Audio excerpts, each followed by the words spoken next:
श्रियकान्ताय कल्याणनिधये निधयेतिनाम् श्रीवेङ्कटनिवासाय श्रीनिवासाय मङ्गलम्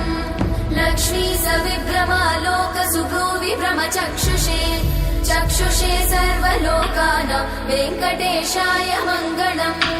श्रीवेङ्कटाद्रिशृङ्गाग्रमङ्गलाभरणाङ्गये मङ्गलानां निवासाय श्रीनिवासाय मङ्गलम्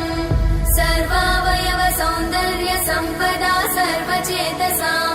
सदा सम्मोहनायास्तु वेङ्कटेशाय मङ्गलम्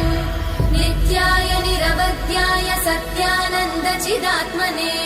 सर्वान्तरात्मने श्रीमद् वेङ्कटेशाय मङ्गलम् स्वतः सर्वविदे सर्वशक्तये सर्वशेषिने सुलभाय सुशीलाय वेङ्कटेशाय मङ्गलम्।